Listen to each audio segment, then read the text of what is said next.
What work is the right work to automate with I think the failure mode here is that we think that, AI has all these capabilities, it's a very shiny tool. What can I use it for? That's probably the wrong starting point to really think about this. At the end of the day, AI is just another tool. It's here to solve a problem that you have.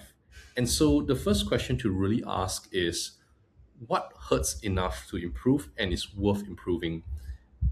You will have to invest effort and time in order to get the AI to do something well for you. So it's not like a magical wand that will solve your problems without you having to put in any effort. So that's something that you have to be aware of. And so, kind of thinking about what makes a good first task for AI to automate, I actually have a framework in mind which I'll walk through. But in general, I'll say that you want to think of things which are A, repetitive, um, B, painful, boring, especially because you don't want to hire people to do this repetitive stuff. And if it's painful and boring, high chance people make mistakes. You want something that is reviewable, and this is really critical. You need something that is you're able to kind of point at and say this is good, this is bad. There must be objective criteria to be able to judge the outputs, to be able to provide feedback to AI to sort of say this is good for these reasons, that is bad for these reasons, right? And yeah, and of course, like how exactly do you want the output to be presented? That has to be also quite clear, at least to you.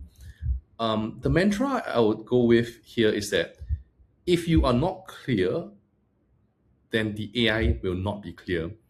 You cannot outsource your understanding to AI. You first have to understand what you want before you can get AI to do it. And if you do not or are not able to articulate clearly what exactly it is you want, what exactly good looks like, then that is a thinking problem. It's not an AI problem. So that's the first piece of advice I'll leave you with. I personally have a bit of a schema or a bit of a thinking or mental model here that I work with usually when thinking about what kind of work do I want done and how do I want it done. So I won't go through all the details. It's in this slide, so you can kind of take a look at it.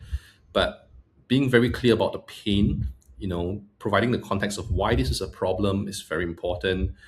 Providing the context of what the current human processes are, that's also really critical for AI to know, oh, this is what you really mean. What are you trying to do? A lot of times when we articulate things, we actually miss a lot of the nuances because we assume people understand those.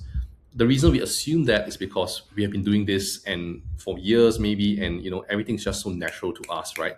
But imagine an intern comes in on the first day, they wouldn't know all these things. And so your job is to really treat AI like an intern and provide all that context to them, so that it can actually kind of suggest solutions for you or to do the processes for you. Third one, desired outcome. We've talked about that. What are the data sources? The fourth one, source materials. AI is not a genie in the sense that like if you don't provide access to your data, well, it cannot read it. Then it cannot magically know what's in those files as well. So data access, information access is something to think about in a very similar way to how you think about providing work to an intern, right? Like you'll make sure that intern has the right access to the documents, the right context. It's the exact same thing. And in the same way, you will tell an intern what good looks like, what good should look like. That's the same thing that you have to articulate to AI or be able to be very clear about with AI.